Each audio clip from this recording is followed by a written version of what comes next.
సాయుధ పోరాటం నుండి స్వరాష్ట్ర ఉద్యమం వరకు మన సంస్కృతి మన చరిత్ర గొప్పవి.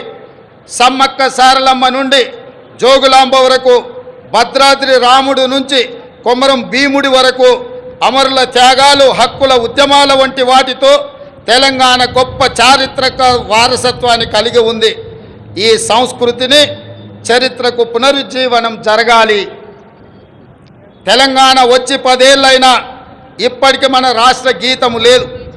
ఉద్యమ కాలంలో ఉవ్వెత్తున స్ఫూర్తిని రగల్చిన జయ జయ హే తెలంగాణ జననీ జయ కేతనం గేయమే మన రాష్ట్ర అధికార గీతం కావాలని ఆనాడు ఆశించాం. సహజ కవి అందశ్రీ రచించిన ఈ గేయం మన రాష్ట్ర గేయంగా ఉంటుందని విశ్వసించాం. ప్రజల ఆకాంక్షల మేరకు ఈ పర్వదినాన జయ జయ హే తెలంగాణ గీతాన్ని రాష్ట్ర అధికార గీతంగా సగర్వంగా మా ప్రభుత్వం ప్రకటిస్తున్నది. చిహ్నం ఒక జాతి చరిత్రకు అద్దం పడుతుంది. జాతి చరిత్ర మొత్తం నిక్షిప్తమై ఉండేది చిహ్నంలో మాత్రమే. తెలంగాణ అంటే ధిక్కారం, తెలంగాణ అంటే పోరాటం. రాష్ట్ర అధికారిక చిహ్నంలో అది ప్రతిబింబించాలి. ఆ దశగా ప్రజాప్రభుత్వం నూతన చిహ్నాన్ని రూపొందించే పనిలో ఉంది. వివిధ వర్గాల నుంచి వచ్చిన సూచనలు, సలహాలు పరిగణలోకి తీసుకొని రాష్ట్ర నూతన చిహ్నాన్ని రూపొందించే పనిలో ఉన్నాం. అదేవిధంగా మిత్రులారా, ఉద్యమ సమయంలో ప్రజలు టీజీ అనే ఇంగ్లీష్ అక్షరాలను తెలంగాణకు సంక్షిప్త అక్షరాలుగా నిర్ధారించారు. యువత తమ గుండెలపై టీజీ అని పచ్చబొట్లుగా పొడిపించుకున్నారు.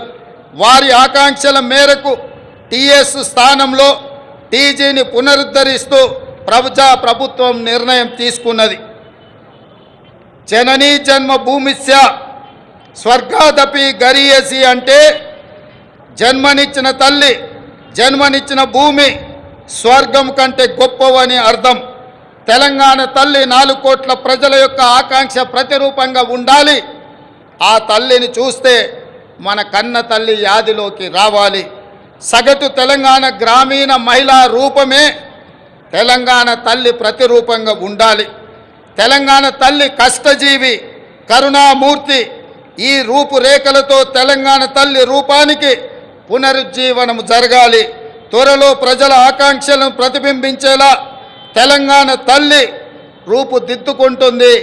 త్వరలోనే తెలంగాణ రాష్ట్రానికి తెలంగాణ తల్లి యొక్క ప్రతిరూపాన్ని మేము అందించబోతున్నాం. ఈ నిర్ణయాలు ఎవరికి వ్యతిరేకం కాదు, ఒక జాతి ఆకాంక్షలకు ప్రతిరూపం మాత్రమే. అదేవిధంగా మిత్రులారా, తెలంగాణ రాష్ట్ర ఆర్థిక పునరుజ్జీవనం మేము అధికారం చేపట్టే నాటికి రాష్ట్ర ఆర్థిక వ్యవస్థ పూర్తిగా విధ్వంసమైంది. 7 లక్షల కోట్ల రూపాయల అప్పుల ఊబిలో తెలంగాణ కూరుకుపోయింది. శాసనసభలో శ్వేతపత్రము పెట్టి వాస్తవాలు ప్రజల ముందు ఉంచాం. రాష్ట్ర సంపద పెంచి పేదలకు పంచడానికి ఆర్థిక పునరుజ్జీవనం జరగాల్సిన అవసరం ఉందని మా ప్రభుత్వం గుర్తించింది.